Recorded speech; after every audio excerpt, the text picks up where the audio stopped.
अस्सलाम वालेकुम students, welcome to C S with Adnan Moin. आज के लेक्चर में हम कवर करने जा रहे हैं Von Neumann architecture and fetch decode execute cycle. ये हमारे पेपर 1 कंप्यूटर सिस्टम के चैप्टर नंबर 3 की पहली सब हेडिंग का दूसरा पॉइंट है। इससे पिछली वीडियो में हमने देखा था कि वॉन न्यूमैन आर्किटेक्चर क्या होता है, सीपीयू के साथ इसका क्या कनेक्शन है और सेंट्रल प्रोसेसिंग यूनिट के मेन कंपोनेंट्स क्या हैं। अगर आपको इस टॉपिक की एक्सप्लेनेशन चाहिए तो मेरी प्लेलिस्ट की पहली वीडियो चैप्टर नंबर 3 की regarding CPU and Von Neumann architecture के इंट्रोडक्शन पर है, या फिर डिस्क्रिप्शन में भी उसका लिंक गिवन है। यहाँ पर हम वॉन न्यूमैन आर्किटेक्चर कैसे इम्प्लीमेंट करता है अपने आप को इन सीपीयू, और वॉन न्यूमैन आर्किटेक्चर के मेन कंपोनेंट्स कंप्यूटर के अंदर क्या क्या है, हर कंपोनेंट का पर्पस क्या है, माइक्रो प्रोसेसर के अंदर उनका ऑपरेशन कैसे है। इसी तरह फैच डिकोड एग्जीक्यूट साइकिल क्या होता है और फैच डिकोड एग्जीक्यूट साइकिल किन किन कंपोनेंट्स के साथ अपने ऑपरेशंस परफॉर्म करता है। इस वीडियो में हमें इस चीज़ को सीखना है। आइए शुरू करते हैं। सबसे पहली चीज़, वॉन न्यूमैन आर्किटेक्चर। अब जॉन वॉन न्यूमैन ने एक आइडिया दिया था कि फ्यूचर कंप्यूटिंग मशीन्स किस तरह काम करेंगी। जॉन वॉन न्यूमैन ने एक आइडिया दिया था कि फ्यूचर कंप्यूटिंग मशीन्स कैसे काम करेंगी। डेटा जो इनपुट डिवाइसेस से मेरे कंप्यूटर को दिया जाएगा, इनपुट डिवाइसेस कुछ भी हो सकती हैं, आपका कीबोर्ड हो गया, माउस हो गया, माइक हो गया, स्कैनर हो गया, कोई भी आपकी इनपुट डिवाइस हो सकती है। ये इनपुट डिवाइस आपकी डेटा देगी, तो वो डेटा मेरी मेन मेमोरी के अंदर जाके सेव हो जाएगा। मेन मेमोरी उसको होल्ड करेगी, जिस पर मैंने आपसे कहा था लास्ट वीडियो में कि ये स्टोर्ड प्रोग्राम कॉन्सेप्ट है कि rather than giving data directly to the microprocessor, क्योंकि स्पीड डिफरेंस बहुत ज़्यादा है, इनपुट डिवाइसेस बहुत ज़्यादा स्लो हैं और आपका सीपीयू बहुत ज़्यादा फास्ट है। अब इतने स्पीड डिफरेंस की वजह से हम क्या करते हैं, बजाय इनपुट डिवाइस से डेटा डायरेक्ट सीपीयू में भेजने के, हम इस एक्सटर्नल मेमोरी कह लें या मेन मेमोरी कह लें या फिर आप इसको रैम कह लें, हम इस डेटा को यहाँ पर भेज देंगे। अब इस मेन मेमोरी के अंदर ये डेटा स्टोर हो जाता है, जिसको मैंने कहा था कि एज अ प्रोग्राम मेरा ये स्टोर हो जाएगा। स्टोर प्रोग्राम कॉन्सेप्ट भी यही चीज़ है।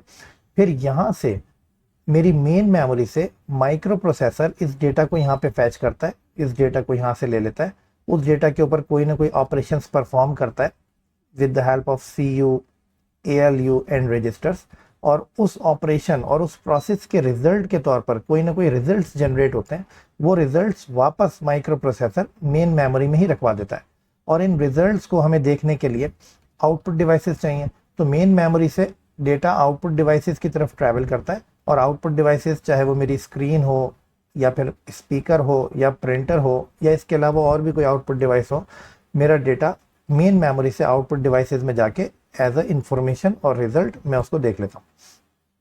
अब ये जो डेटा मेरी मेन मेमोरी के अंदर ट्रैवल कर रहा है, ये डेटा मेन मेमोरी के अंदर जो ट्रैवल कर रहा है, उसके लिए मुझे कुछ वायर्स चाहिए। इन वायर्स को हमने कहा था कि ये वायर्स होती हैं बसेस। इन वायर्स को हम कहते हैं buses. Buses are electrical paths जिनके थ्रू मेरा करंट ट्रैवल करता है, और कंप्यूटर के लिए वो करंट जो है वो मेरा डेटा है।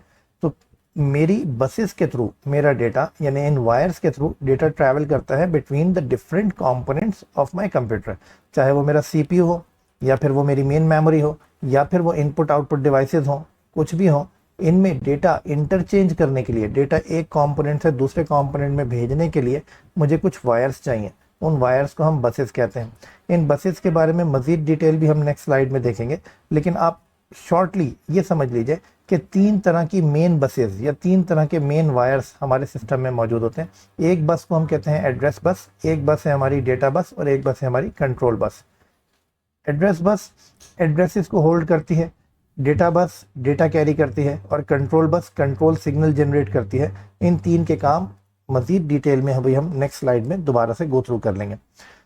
फिर इस सीपीयू को देखिए। इस सीपीयू के 3 मेन कंपोनेंट्स लास्ट वीडियो में भी हमने डिस्कस किए थे। उसमें एक था control unit. Control unit just like head, ये मास्टर कंट्रोल होता है। इसका काम परमिशंस या कंट्रोल फ्लैग्स या फिर कंट्रोल सिग्नल्स जनरेट करना होता है। यानी कि अगर कोई काम परफॉर्म करना है कि नहीं करना, कोई कंपोनेंट ये ऑपरेशन इस वक्त परफॉर्म कर सकता है कि नहीं कर सकता, उस कंपोनेंट की स्टेज क्या है। ये कंपोनेंट फॉर एग्जांपल, क्या इस वक्त प्रिंटर फ्री है, मैं डेटा प्रिंटर को भेज सकता हूँ, क्या मेरी स्क्रीन इस वक्त इस काबिल है कि मेरे आउटपुट को देखने के लिए रेडी है। तो कंट्रोल यूनिट कंट्रोल फ्लैग्स या फिर परमिशंस सिग्नल्स ये जनरेट करता है। जिसकी मदद से ये पता चलता है कि क्या ये कंपोनेंट इस वक्त ये ऑपरेशन परफॉर्म कर सकता है कि नहीं कर सकता। इसी तरह अर्थमेटिक लॉजिक यूनिट तमाम अर्थमेटिक कैलकुलेशंस और लॉजिकल ऑपरेशंस परफॉर्म करता है। और रजिस्टर्स क्या करते हैं, रजिस्टर्स इन तमाम ऑपरेशंस के दौरान जो डेटा यूज हो रहा है with in the micro processor उसको होल्ड करते हैं। तो रजिस्टर्स मेरी टेम्पररी स्टोरेज है, आप इसको इंटरनल स्टोरेज भी समझ सकते हैं। ये मेरी एक्सटर्नल स्टोरेज हो जाएगी और ये मेरी इंटरनल स्टोरेज हो जाएगी, यानी ये मेरी मेमोरी मेन एक्सटर्नल मेमोरी और ये मेरी इंटरनल मेमोरी, कभी कभार इस नाम से भी इसको यूज किया जाता है। अब ये जो इंटरनल मेमोरी कंपोनेंट्स हैं, इसके अंदर जो रजिस्टर्स हैं उनमें से कुछ बेसिक टाइप के रजिस्टर्स हमें याद रखने ज़रूरी हैं। उनमें से एक रजिस्टर है प्रोग्राम काउंटर, एक है MER memory address register, third one is memory data register, fourth one is CIR current instruction register and fifth one is accumulator. ये बेसिक 5 रजिस्टर्स आप अकॉर्डिंग टू द सिलेबस याद रखें। हर register का काम और हर register की फंक्शनैलिटी हम Aahista Aahista next slides में सीखते रहेंगे शॉर्टली। प्रोग्राम काउंटर के अंदर एड्रेस होता है, प्रोग्राम काउंटर स्टार्ट करता है मेरे प्रोसेस को, इसके अंदर एड्रेस होता है, ये मैं एक्सप्लेन करूंगा अभी क्या करता है। मेमोरी एड्रेस रजिस्टर भी एड्रेस होल्ड करता है। प्रोग्राम काउंटर से जो एड्रेस फेच करने वाला या लेने वाला कंपोनेंट है वो मेरा MER है, memory address register. Memory data register ये डेटा को होल्ड करता है। करंट इंस्ट्रक्शन रजिस्टर मेरी वो इंस्ट्रक्शन जो अभी मेरा माइक्रो प्रोसेसर एग्जीक्यूट करने जा रहा है उसको होल्ड करता है। और एक्यूमुलेटर मेरे कुछ इंटरमीडिएट रिजल्ट्स को जनरेट करता है।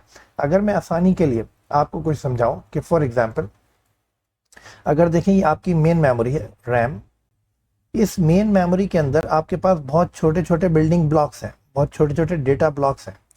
इस रैम को मैंने बहुत स्मॉल बॉक्सेस के अंदर ब्रेक किया हुआ है और हर बॉक्स का साइज फॉर एग्जांपल मैंने कहा कि 1 बाइट है, हर बॉक्स 1 बाइट ऑफ साइज। तो अब इसमें से हर बॉक्स का कोई ना कोई एड्रेस होगा और इस बॉक्स के अंदर कोई ना कोई डेटा जा सकता है। तो फॉर एग्जांपल अगर ये मेरा बॉक्स नंबर 1 है तो इसका एड्रेस नंबर 1 हो गया, ये बॉक्स नंबर 2 है तो address number 2, address number 3, box number 4, box number 5 till for example मेरे पास अगर 100 मेमोरी लोकेशंस हैं तो मैंने 100 एड्रेसेस जनरेट कर दिए। अब हर एड्रेस के ऊपर कोई ना कोई डेटा हो सकता है। फॉर एग्जांपल यहाँ पर कोई डेटा मेरा 3 फॉर एग्जांपल ये हो सकता है, या फिर किसी एड्रेस के ऊपर कोई कंप्लीट इंस्ट्रक्शन भी हो सकती है। फॉर एग्जांपल मैं ये चाहता हूँ कि मेरा कंप्यूटर मुझे ये काम करके दिखाए, ऐड 5,2, 5 और 2 को ऐड कर दे। तो 5,2 ऐड करना ये मेरी एक कंप्लीट इंस्ट्रक्शन है। उसमें ये जो फर्स्ट पार्ट आपको नजर आ रहा है ऐड, इसको हम कहते हैं ऑप कोड, ऑपरेशन कोड, मतलब व्हाट टू डू, मैंने करना क्या है। और ये जो आगे वाले कंपोनेंट्स हैं, ये वाला पार्ट, इसको मैं कहता हूं operand. Operand means on which to do, किस डेटा के ऊपर मैंने ऑपरेशन परफॉर्म करवाना है। ऑप कोड को मैं इंस्ट्रक्शन भी कह सकता हूं। और ऑपरेंड जो है, ऑपरेंड ये मेरा डेटा है। तो असल में मैं अपनी इंस्ट्रक्शन या ऑप कोड को अप्लाई कर देता हूं इस ऑपरेंड के ऊपर, इस डेटा के ऊपर। अब जब आप ऐड 5,2 करेंगे तो एक रिजल्ट जनरेट होगा, वो रिजल्ट जनरेट होगा 7। अब देखें ये रजिस्टर्स क्या करेंगे। अब ये ऐड 5,2 मेमोरी में कहाँ है, मैंने कहा फॉर एग्जाम्पल ऐड 5,2 मेमोरी के अंदर लोकेशन नंबर 35 के ऊपर है। और लेट सपोज लोकेशन नंबर 35 यहाँ पर है, दिस इज लोकेशन नंबर 35। और इस लोकेशन नंबर 35 के ऊपर मेरी ये इंस्ट्रक्शन मैंने रखी हुई है ऐड 5,2। तो मेरा MER क्या करेगा, MER मेरे 35 को यानी एड्रेस को होल्ड करेगा कि किस जगह पर से डेटा, किस जगह पर से इंस्ट्रक्शन लानी है। तो MER होल्ड करेगा इस एड्रेस को 35। और MDR होल्ड करेगा उस डेटा को जो इस मेमोरी एड्रेस के ऊपर रखा हुआ है। फॉर द टाइम भी वो मेरा डेटा क्या है, वो मेरा डेटा एक कंप्लीट इंस्ट्रक्शन है ऐड 5,2। तो MDR के अंदर आ जाएगा ऐड 5,2। CIR क्या करता है, CIR करंट इंस्ट्रक्शन रजिस्टर है, जिस इंस्ट्रक्शन को करंटली मुझे ALU को देना है एग्जीक्यूट करवाने के लिए, या फिर माइक्रो प्रोसेसर के डिफरेंट कंपोनेंट्स के अंदर पास थ्रू करना है ताकि वो ऑपरेशंस को कैरी आउट करे। तो उस इंस्ट्रक्शन को MDR क्या करता है, MDR CIR को दे देता है। CIR ने उस इंस्ट्रक्शन को डिकोड किया, मतलब ऐड 5,2 को सॉल्व किया। तो रिजल्ट क्या जनरेट हुआ, रिजल्ट जनरेट हुआ 7। तो एक्यूमुलेटर रिस्पॉन्सिबल है उस रिजल्ट को होल्ड करने का जो ड्यूरिंग द ऑपरेशन ALU ने जनरेट किया है। तो एक्यूमुलेटर होल्ड करेगा 7। अब सबसे पहले एक रजिस्टर रह गया प्रोग्राम काउंटर। तो प्रोग्राम काउंटर क्या काम करता है? प्रोग्राम काउंटर असल में सीयू से, कंट्रोल यूनिट से ऑपरेशन शुरू होने से पहले ही उस रजिस्टर का एड्रेस अपने पास मंगवा लेता है जहां से ऑपरेशन स्टार्ट करना है। फॉर एग्जांपल, अगर मैंने एड्रेस नंबर 35 से ऑपरेशन को स्टार्ट करना है तो प्रोग्राम काउंटर क्या करेगा? सबसे पहले अपने पास 35 को होल्ड कर लेगा। तो प्रोग्राम काउंटर भी एड्रेस ही रखता है, लेकिन नेक्स्ट इंस्ट्रक्शन का जो अभी फैच करनी है, जहां से मैंने प्रोसेस स्टार्ट करना है, तो प्रोग्राम काउंटर असल में 35 ले लेगा अपने पास सबसे पहले with the permission of control unit. फिर प्रोग्राम, जब कंट्रोल यूनिट कहेगा स्टार्ट, यानी इस प्रोसेस को स्टार्ट करो, तो प्रोग्राम काउंटर वो एड्रेस देगा एमएआर को। एमएआर उस एड्रेस के ऊपर लेकर जाएगा एमडीआर को, क्योंकि एमएआर सिर्फ एड्रेस को पॉइंट आउट कर सकता है, डेटा फैच नहीं कर सकता। एमडीआर डेटा तो होल्ड कर सकता है, लेकिन एड्रेस एमडीआर को नहीं पता। तो एमएआर और एमडीआर ये हमेशा साथ ट्रैवल करते हैं, मेमोरी से चाहे सीपीयू की तरफ जाना हो या सीपीयू से मेमोरी की तरफ जाना हो। तो एमएआर एड्रेस पॉइंट आउट करता है कि इस मेमोरी लोकेशन पे जाने, और एमडीआर उस मेमोरी लोकेशन का डेटा फैच कर लेता है अगर आपने डेटा उठा के माइक्रो प्रोसेसर के अंदर लाना है। तो एमएआर ने उस एड्रेस को होल्ड कर लिया 35, और एमडीआर ने उस डेटा को जो उस मेमोरी लोकेशन 35 पर रखा हुआ था उसको अपने पास स्टोर कर लिया। तो जैसे ही प्रोग्राम काउंटर ने एड्रेस नंबर 35 एमएआर को दिया था, तो अब प्रोग्राम काउंटर का एड्रेस नंबर 35 का होल्ड करना अब मीनिंगलेस हो जाता है। अब इसकी कोई जरूरत नहीं है, क्योंकि प्रोग्राम काउंटर प्रोसेस स्टार्ट करवा चुका। तो प्रोग्राम काउंटर फौरन कंट्रोल यूनिट से पूछता है कि नेक्स्ट इंस्ट्रक्शन कौन सी है, नेक्स्ट इंस्ट्रक्शन का एड्रेस कौन सा है। तो प्रोग्राम काउंटर कंट्रोल यूनिट से बताता है कि next instruction for example is 36। तो प्रोग्राम काउंटर अपने आप को अपडेट कर लेता है towards the next address of the memory location, जहां से फैच करना है नेक्स्ट इंस्ट्रक्शन को। तो प्रोग्राम काउंटर फौरन अपने आप को अपडेट करके, जैसे ही प्रोग्राम काउंटर इस डेटा को जो उसके पास था 35 एमएआर को देगा, तो एमएआर को एड्रेस देने के बाद प्रोग्राम काउंटर अपने आप को अपडेट कर लेगा टुवर्ड्स 36। तो 35 अब इसके पास से खत्म हो गया और इसने अपने आप को अपडेट कर लिया towards next instruction address which is 36।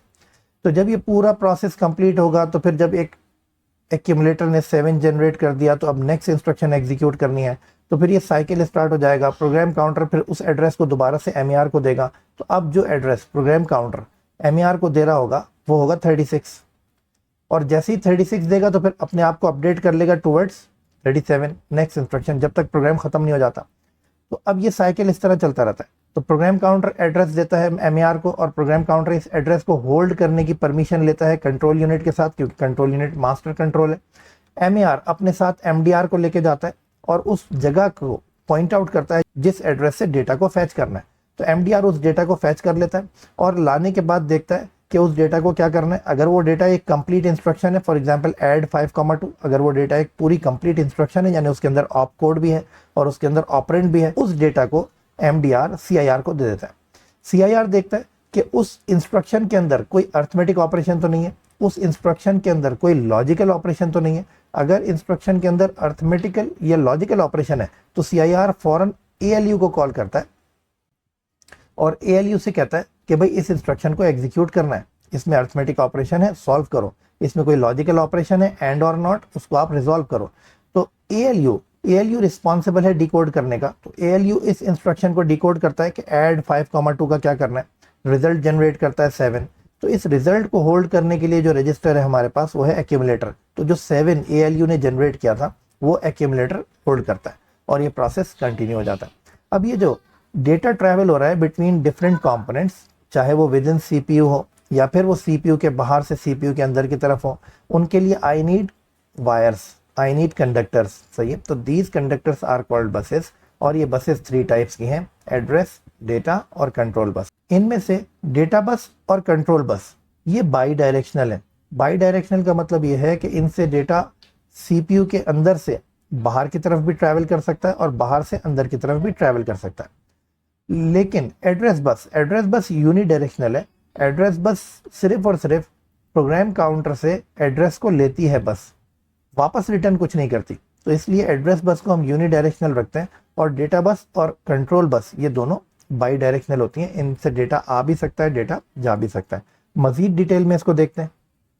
इस वॉन न्यूमैन आर्किटेक्चर को मैं मजीद डिटेल से आपको समझाता हूं कि विद इन सीपीयू कैसे काम हो रहा है। जो प्रोसेस मैंने पिछली स्लाइड के अंदर आपको जो है वो एज सेंट्रल आइडिया समझाया था, अब उसको डिटेल में देखते हैं। देखें, हमने लास्ट वीडियो में ये देखा था कि जो सीपीयू के कंपोनेंट्स हैं वो बेसिकली 5 हैं, मेन 3 हैं लेकिन टोटल 5 है। वो 5 कौन कौन से हैं? वो 5 हैं हमारे पास, एक है हमारे पास सिस्टम क्लॉक, वो आपको यहाँ नजर आ रही है, number 1। Second one is control unit, third is ALU, fourth one are these registers, fourth one are these registers, वो चाहे MDR की शक्ल में हो, चाहे वो MAR की शक्ल में हो, या फिर वो प्रोग्राम काउंटर की शक्ल में हो, या फिर वो CIR की शक्ल में हो, या फिर वो एक्यूमुलेटर की शक्ल में हो, दीज आर ऑल रजिस्टर्स। तो फोर्थ कंपोनेंट मेरे पास क्या हो गया? Within microprocessor registers. And fifth component are these buses, wires, जो कनेक्टिविटी प्रोवाइड कर रही हैं between the different components of CPU। ये विद इन CPU भी हो सकता है, CPU से बाहर भी हो सकता है। तो 5 मेन कंपोनेंट्स आपने याद रखने हैं within CPU। Number 1 clock, system clock कहते हैं इसको। Number 2 control unit, number 3 arithmetic logic unit, number 4 registers, and number 5 buses, wires, जो कि कनेक्टिविटी प्रोवाइड करेंगे। अब इन पांचों का काम क्या है? सबसे पहले system clock is just like heart beat with in human body. जब तक आपका हार्ट बीट करता रहेगा, पल्सेस जनरेट होती रहेंगी, एनर्जी डिफरेंट कंपोनेंट्स को मिलती रहेगी, तो डिफरेंट कंपोनेंट्स काम करते रहेंगे।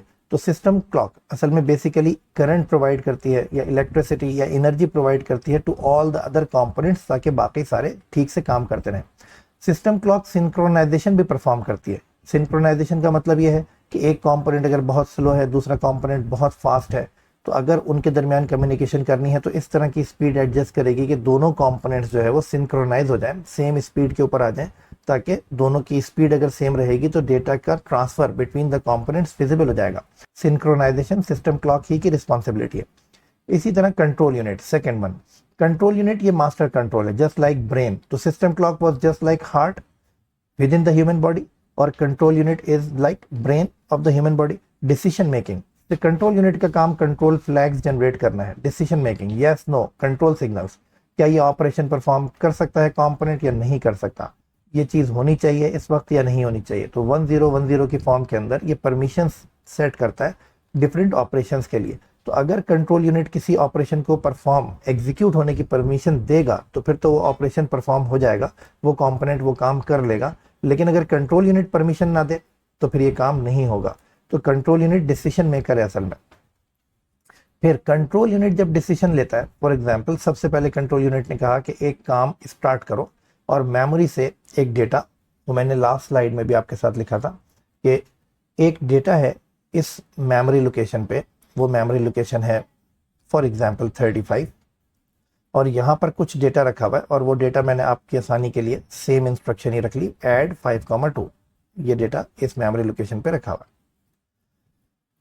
अब प्रोग्राम काउंटर कहता है कि इस इंस्ट्रक्शन को, यूजर ने डिमांड की कि इस इंस्ट्रक्शन को एग्जीक्यूट करो और मुझे इसका रिजल्ट बताओ। तो कंट्रोल यूनिट ने सबसे पहले प्रोग्राम काउंटर को सिग्नल भेजा कि इस ऑपरेशन को स्टार्ट करना है। तो सबसे पहले प्रोग्राम काउंटर ने इस एड्रेस को, एड्रेस नंबर 35 को होल्ड करके रख लिया कि जैसे ही ऑपरेशन स्टार्ट होगा तो सबसे पहले एड्रेस नंबर 35 पर जाना है। तो एड्रेस नंबर 35 ये होल्ड करके बैठा हुआ है और इंतजार कर रहा है कि कंट्रोल यूनिट ये सिग्नल भेजे कि स्टार्ट। तो जैसे ही कंट्रोल यूनिट ने परमिशन भेजी कि इस ऑपरेशन को अब आप स्टार्ट कर सकते हैं, तो प्रोग्राम काउंटर उस एड्रेस को फौरन देगा MAR को।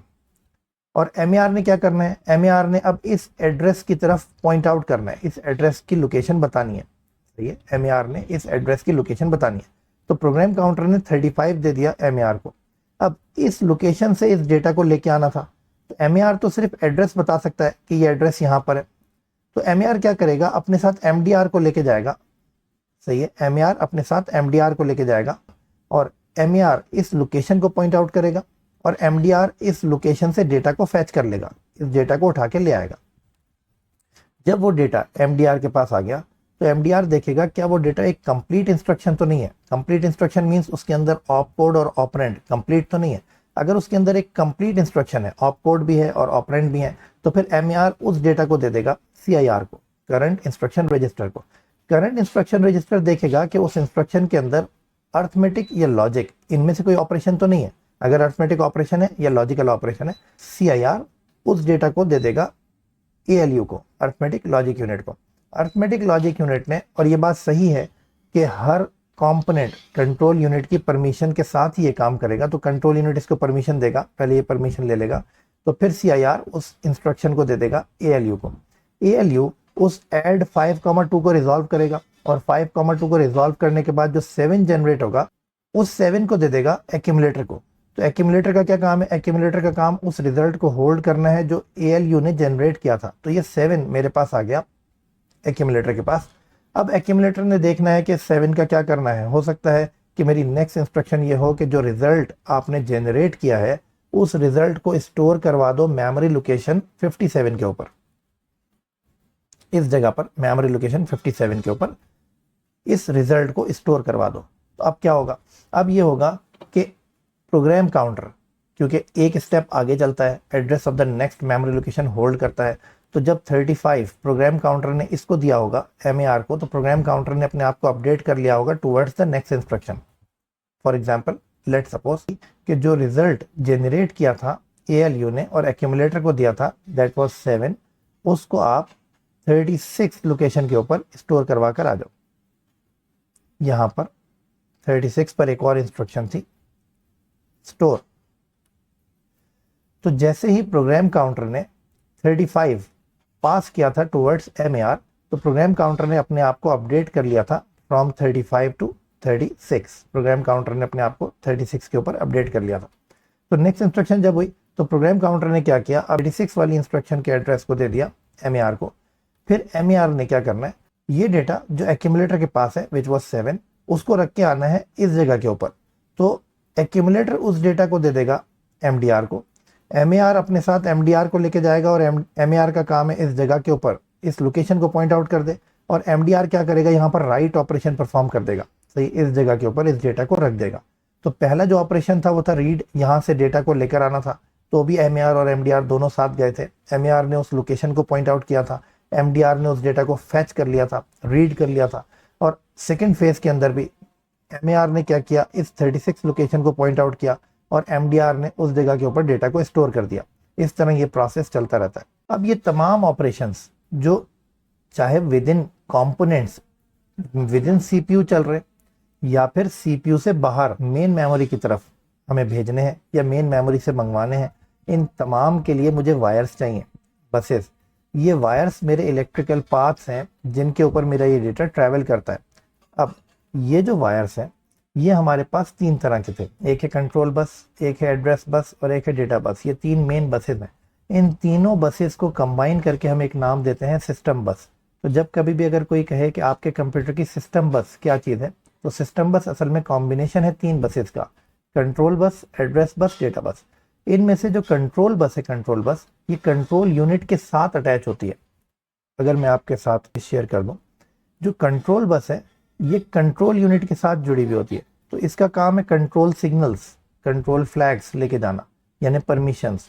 तो कंट्रोल बस कंट्रोल यूनिट के साथ होती है। जो एड्रेस बस है वो MAR के साथ जुड़ी हुई होती है। लास्ट स्लाइड में जो मैंने आपसे कहा था कि MAR जो है वो डेटा लेके जाएगा, तो MAR तो इंटरनल कंपोनेंट है, MAR तो रजिस्टर है, MAR खुद कहीं नहीं जाता। MAR सिग्नल भेजता है, यानी डेटा को भेजता है वायर के थ्रू, वो होता है एड्रेस बस। उस एड्रेस बस के ऊपर डेटा को भेजता है, और उस एड्रेस बस के साथ जो तीसरी बस हमारे साथ चल रही होती है वो होती है डेटा बस। ये डेटा बस डेटा को या तो रीड करके, यानी बाहर से डेटा लेकर आती है अंदर माइक्रो प्रोसेसर के, या फिर माइक्रो प्रोसेसर से जो रिजल्ट जनरेट होते हैं, जो ALU जो एक्यूमुलेटर MDR को देता है, और वापस लेकर जाते हैं राइट ऑपरेशन के लिए। तो जिस वायर के थ्रू MDR डेटा भेजता है अंदर से बाहर या फिर मंगवाता है एक्सटर्नल मेमोरी से इंटरनल मेमोरी, उसके लिए जो बस यूज होती है वो होती है डेटा बस।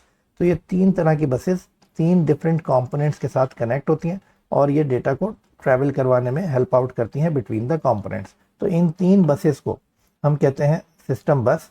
और इन 3 बसेस में से 2 बसेस हमारे पास बाई डायरेक्शनल है, कंट्रोल बस और डेटा बस। ये बाई डायरेक्शनल है। बाई डायरेक्शनल का मतलब ये है कि डेटा इनसे विद इन CPU से बाहर भी जा सकता है और बाहर से CPU के अंदर वापस भी आ सकता है।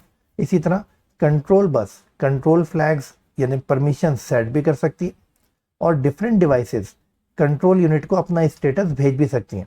फॉर एग्जाम्पल कंट्रोल बस ने प्रिंटर से कहा कि ये प्रिंट आउट निकालना है, लेकिन प्रिंटर के अंदर पेपर खत्म हो गए, तो प्रिंटर ने एक सिग्नल वापस कंट्रोल बस को भेजा, कंट्रोल यूनिट को भेजा कि जी मैं ये इस वक्त ये काम नहीं कर सकता, ये मेरे साथ प्रॉब्लम आया है।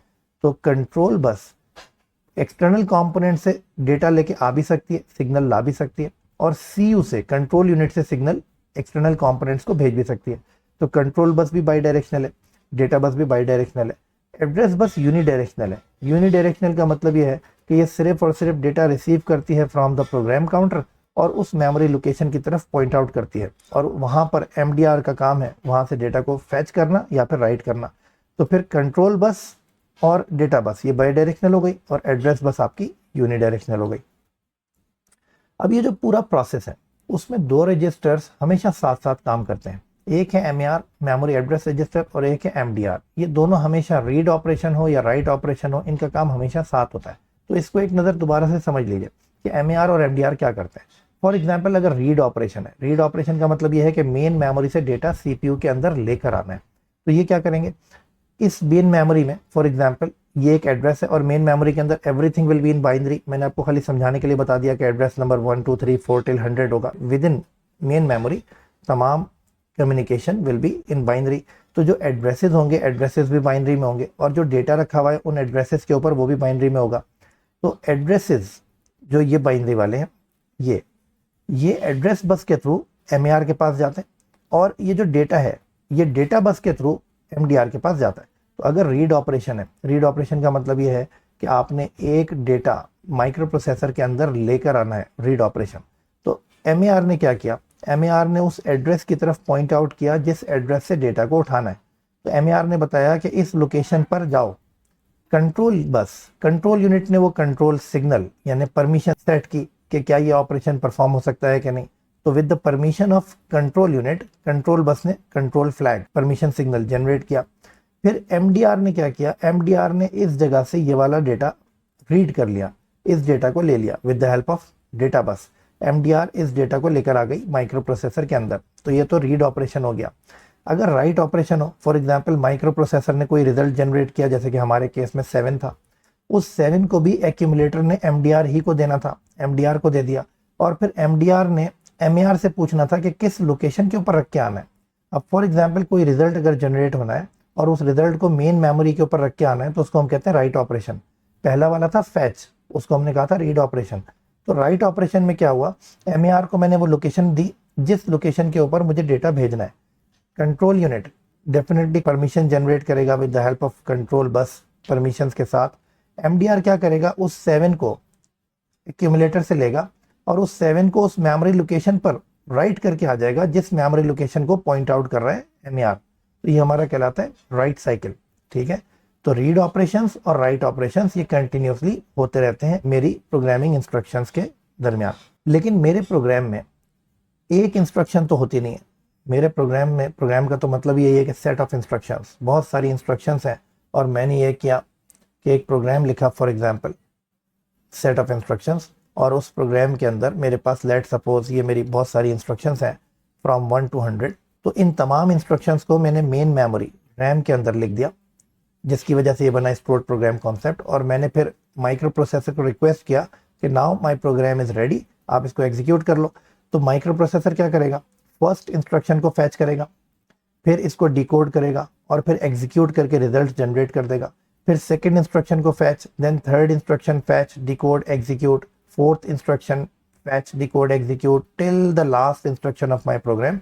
ये फैच डिकोड एग्जीक्यूट चलता रहेगा। इसको हम कहते हैं fetch decode execute cycle. Cyclic process means जब तक के खत्म नहीं हो जाता उस वक्त तक मेरा ये प्रोसेस कंटिन्यू रहेगा। तो इस प्रोसेस के अंदर 3 मेन फेजेज हैं। First one is fetch, data को लेकर आना। सेकेंड वन इज डिकोड, समझना कि क्या करना है, कैसे करना है, क्या ऑपरेशन परफॉर्म होगा, किन कंपोनेंट्स की जरूरत पड़ेगी प्रोसेस करने के लिए। And third one is execute, कि नाउ अगर आपको समझ भी आ गया है कि ये ऑपरेशन है, ये कंपोनेंट्स की जरूरत पड़ेगी, नाउ कैरी आउट, एग्जीक्यूट कर दो। तो ये कहलाता है फैच डिकोड एग्जीक्यूट। और फिर नेक्स्ट इंस्ट्रक्शन जब हम फैच करते हैं तो फिर इट इज कॉल्ड साइकिल, जब तक कि हमारे पास मेरी इंस्ट्रक्शन खत्म ना हो जाए। तो देखें, इसको एक फ्लो चार्ट, एक डायग्राम की मदद से हम समझते हैं। मेरा प्रोसेस स्टार्ट हुआ, यानी इंस्ट्रक्शन नंबर 1, माइक्रो प्रोसेसर ने देखा कि क्या कोई इंस्ट्रक्शन एग्जीक्यूट करने के लिए है। अगर तो कोई इंस्ट्रक्शन नहीं है तो माइक्रो प्रोसेसर वेट करेगा जब तक कि कोई इंस्ट्रक्शन आ नहीं जाती। लेकिन अगर तो मेरे पास इंस्ट्रक्शन है, for example in this scenario मेरे पास ये 100 लाइंस का 100 इंस्ट्रक्शंस का एक प्रोग्राम है, तो मेरे पास पहली वाली इंस्ट्रक्शन मौजूद है। तो कंट्रोल यूनिट क्या करेगा, सबसे पहले प्रोग्राम काउंटर से कहेगा कि होल्ड द फर्स्ट एड्रेस, जहां से स्टार्ट करना है। इन दिस केस, इस एग्जाम्पल के अंदर इट इज 1000। सही है, इट इज 1000। इस एड्रेस को प्रोग्राम काउंटर होल्ड करके रख लेगा कि जी यहाँ से प्रोग्राम स्टार्ट हो रहा है, यहाँ से फैच डिकोड एग्जीक्यूट साइकिल शुरू करना है।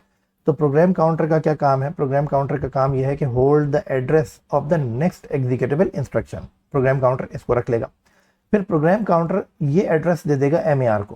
Program counter with the help of address bus ये दे देगा एमएआर को। अब एमएआर ने इस जगह को पॉइंट आउट करना है, क्योंकि ये जगह विद इन सीपीयू तो है नहीं, ये जगह सीपीयू से बाहर है, एक्सटर्नल मेमोरी है, रैम के अंदर है। तो एमएआर ने इस लोकेशन को पॉइंट आउट करना है with the help of address bus. MAR क्या करेगा, एमएआर अपने साथ लेके जाएगा एमडीआर को। एमएआर इस लोकेशन को पॉइंट आउट करेगा और एमडीआर इस लोकेशन पर मौजूद डेटा को अपने पास कॉपी कर लेगा। सही है, दिस इज कॉल्ड फैच। तो यहां पर मेरा फैच साइकिल कंप्लीट हो गया। तो इस फैच साइकिल के अंदर देखें कौन कौन से रजिस्टर्स मेरे काम में आए। फैच साइकिल में एक प्रोग्राम काउंटर का मुझे काम पड़ा, एमएआर से मैंने कोई काम लिया और एमडीआर ने डेटा को फैच किया उस जगह से। तो फैच फेज के अंदर ये 3 मेरे मेन रजिस्टर्स हैं। ये आपसे कभी कभार पूछेगा पेपर में कि फैच साइकिल के अंदर या ड्यूरिंग द फैच फेज कौन कौन से रजिस्टर्स जो है वो अपना ऑपरेशन परफॉर्म कर रहे होते हैं या main process main task carry out करते हैं। तो उसमें हमारे पास ये 3 रजिस्टर्स हैं जो फैच फेज के अंदर मेरे काम के। देन ये इंस्ट्रक्शन मेरी फैच हो गई। अब मुझे डिकोड फेज में जाना है। अब मुझे ये देखना है कि इस इंस्ट्रक्शन का करना क्या है। तो डिकोड फेज क्या करता है, डिकोड फेज इस एमडीआर के डेटा को चेक करता है कि अगर ये एक कंप्लीट इंस्ट्रक्शन है तो वो सीआईआर को दे देगा। सीआईआर देखेगा कि इस इंस्ट्रक्शन के अंदर ऑप कोड और ऑपरेंड में क्या ऑप कोड अर्थमेटिक या लॉजिकल तो नहीं है। अगर अर्थमेटिक या लॉजिकल है तो फिर वो एएलयू को देगा। सही है, एएलयू उसको डिकोड करेगा, एएलयू उसके ऊपर ऑपरेशन परफॉर्म करेगा, अर्थमेटिक या लॉजिक। इतनी देर में इस प्रोग्राम काउंटर को अपने आप को अपडेट कर लेना है टुवर्ड्स द नेक्स्ट एड्रेस। सही है, ये स्टेप नंबर 5। स्टेप नंबर 5 आप आफ्टर स्टेप नंबर 1 भी लिख सकते हैं। सही है, पेपर में ये सवाल आया हुआ है, जब हम पास पेपर सॉल्व करेंगे तो मैं आपको दिखाऊंगा। उन्होंने लिखा हुआ है कि अगर कोई स्टूडेंट ये मेंशन करता है कि आफ्टर स्टेप नंबर 1 ये स्टेप आ जाएगा, दिस इज स्टेप नंबर 2, तो ये ठीक है, इसमें कोई प्रॉब्लम नहीं है कि प्रोग्राम काउंटर एड्रेस एमएआर को देते ही अपने आप को अपडेट कर लेता है। या फिर आप थोड़ी देर के बाद, क्योंकि सारे साइमल्टेनियस ऑपरेशंस हो रहे होते हैं, ऐसा नहीं है कि एक चीज़ होती है फिर उसके बाद दूसरी होती है, एट द सेम टाइम सारे होते हैं। तो अगर आप इस स्टेप को इस 5th से पहले 4th पे या 3rd पे या 2nd पे मेंशन करेंगे तो भी ये सही बात है। तो प्रोग्राम काउंटर ने अपने आप को इंक्रीमेंट कर लिया टू द नेक्स्ट एड्रेस। तो ये प्रोग्राम काउंटर का हो गया। फिर एक्यूमुलेटर ने उस रिजल्ट को होल्ड कर लिया जो रिजल्ट जनरेट किया था एएलयू ने। सही है, एएलयू ने 5,2 को ऐड करके 7 जनरेट करवाया था, तो एक्यूमुलेटर उस 7 को होल्ड करेगा। सही है, तो अब ड्यूरिंग द डिकोड फेज कौन कौन से रजिस्टर्स मेरे काम में आए, उसमें एक एमडीआर काम में आया, सीआईआर काम में आया, प्रोग्राम काउंटर ने अपने आप को अपडेट किया और एक्यूमुलेटर ने भी ड्यूरिंग द प्रोसेस हिस्सा लिया। अगर आप मेन रजिस्टर्स की बात करें तो वो एक एक्यूमुलेटर होगा, एक सीआईआर होगा। सही है, ये 2 मेन रजिस्टर्स हैं। प्रोग्राम काउंटर मैंने कहा जैसे आप स्टेप नंबर 2 में भी इसको मेंशन कर सकते हैं, तो फिर प्रोग्राम काउंटर को for the sake of safety आप ना मेंशन करें। तो ये एमडीआर, सीआईआर और एक्यूमुलेटर, इनमें से कोई भी आप मेंशन कर दें तो ये registers during the decode phase सही है एक्टिवली पार्टिसिपेट करते हैं। देन आफ्टर दिस डिकोड मुझे एग्जीक्यूट चाहिए। सही है, तो एग्जीक्यूशन क्या होती है, एग्जीक्यूशन ये है कि जो 5,2 जनरेट हुआ था अब उसका करना क्या है, वो जो 7 जनरेट हुआ था उस 7 का क्या करना है। उस 7 को डिस्प्ले पे दिखाना है, उस 7 को मेन मेमोरी में वापस भेजना है, उस 7 को प्रिंटर के ऊपर भेजना है, उस 7 का क्या करना है। तो डिकोड एंड एग्जीक्यूट फेज उस इंस्ट्रक्शन को फाइनल रिजल्ट के तौर पर मेन मेमोरी को भेज देता है या आउटपुट डिवाइस को भेज देता है, या फिर फर्दर प्रोसेसिंग के लिए अगर ज़रूरत है तो फिर दोबारा एएलयू को भेज देता है। फॉर एग्जाम्पल वो इंस्ट्रक्शन ये भी तो हो सकती है ऐड 5,2,3, तो इन 2 को तो ऐड करके उसने 7 कर दिया, लेकिन अभी ये भी तो रहता है। सही है, तो इस केस में तो वो बाहर नहीं भेजेगा, इस केस में तो वो वापस एएलयू को ही कॉल करेगा और एक्यूमुलेटर वाला रिजल्ट जो कि 7 था उसको अब मजीद नेक्स्ट के साथ ऐड या सब्ट्रैक्ट करवाना है। तो ये एग्जीक्यूशन फेज के अंदर जो रजिस्टर्स मेरे काम के हैं उसमें मेन मेरा एक एक्यूमुलेटर है, ये एग्जीक्यूशन फेज का रजिस्टर है। और इसके अलावा भी और रजिस्टर्स होते हैं। मेन हमने कहा कि 5 हैं जो हमारे सिलेबस में मेंशन है, लेकिन इसके अलावा और भी जनरल पर्पस रजिस्टर्स हैं। मैं ये चाहता हूँ कि थोड़ी देर के लिए मेरे इस रिजल्ट को होल्ड करके कोई और रजिस्टर रखे और एक्यूमुलेटर कोई और परफॉर्म कर ले काम इस दौरान। तो मैं ये काम कर सकता हूँ कि कुछ और जनरल पर्पस रजिस्टर्स को यूज़ करके एक्यूमुलेटर को किसी और एक्टिविटी में एंगेज कर सकता हूँ। तो ये पॉसिबल है। इसके बाद देखते हैं कि क्या कोई और इंस्ट्रक्शन मौजूद है। अगर आपने इंस्ट्रक्शन नंबर 1 एग्जीक्यूट कर ली है तो इंस्ट्रक्शन नंबर 2 अगर मौजूद है तो ठीक बात है, आप फिर दोबारा से इस प्रोसेस को कंटिन्यू करें।